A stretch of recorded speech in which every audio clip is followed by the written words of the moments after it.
Hello everyone. GCC countries എന്താണ് ഇത്രയും develop ചെയ്യാനുള്ള കാരണം എന്താണെന്ന് നിങ്ങൾ അന്വേഷിച്ചിട്ടുണ്ടോ? എനിക്ക് മനസ്സിലായിട്ടുള്ള കാര്യം എന്താണെന്ന് വെച്ചാലേ, GCC നമ്മുടെ അവിടുത്തെ നാട്ടിലെ അവസ്ഥ വെച്ച് നോക്കുമ്പോൾ അവിടെ കൂടുതലും എന്താണ് സംസാരിക്കുക, ആൾക്കാർ എന്താണ് ചിന്തിക്കുക, കൂടുതലും ചിന്തിക്കുക ഫിലിമിനെ കുറിച്ചിട്ടും അതുപോലെ എന്റർടൈൻമെന്റിനെ കുറിച്ചിട്ടും അതുപോലെ തന്നെ ഈ പറയുന്ന പോലെ രാഷ്ട്രീയത്തെ കുറിച്ചിട്ടുമാണ്. പക്ഷെ ഇവിടെ എന്ന് പറയുമ്പോൾ നമ്മൾ വെളിയിലോട്ട് ഇറങ്ങിയാലും അതുപോലെ കൂടുതൽ ആൾക്കാർ ചിന്തിക്കുന്ന കാര്യങ്ങൾ, നമ്മൾ കാണുന്ന കാര്യങ്ങളാണല്ലോ പിന്നെ ചിന്തിക്കുക. നമ്മൾ എന്തെങ്കിലും ഒരു ആവശ്യത്തിന് വേണ്ടി പെട്ടെന്ന് പോകുമ്പോഴായിരിക്കും നമ്മൾ വെളിയിൽ എന്തെങ്കിലും പോസ്റ്ററോ കാര്യങ്ങളോ കാണുന്ന അല്ലെങ്കിൽ ഫ്ലെക്സുകൾ കാണുന്നത്. അപ്പോൾ അതിനെ കുറിച്ചിട്ട് നമ്മൾ സംസാരിക്കാൻ വേണ്ടി തുടങ്ങും എന്നുള്ളതാണ്.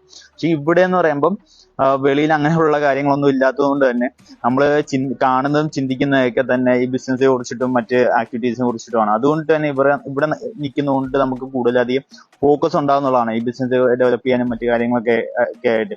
അതുകൊണ്ടിട്ടാണ് ഇവിടെ നമ്മൾ എന്തെങ്കിലും ഒരു ആക്ടിവിറ്റി നമ്മൾ ചെയ്യാൻ വേണ്ടി സ്റ്റാർട്ട് ചെയ്യുമ്പോൾ അത് ഫുൾഫില്ല് ചെയ്യാൻ വേണ്ടി സാധിക്കുന്നുള്ളതാണ് എനിക്ക് മനസ്സിലാക്കാൻ വേണ്ടി സാധിച്ചിട്ടുള്ളത്. അപ്പൊ നിങ്ങൾക്ക് എന്താണ് ഇതിനെ കുറിച്ച് പറയാനുള്ളത് എന്ന് വെച്ചാൽ നിങ്ങൾ ജസ്റ്റ് കമന്റ് ചെയ്യുക.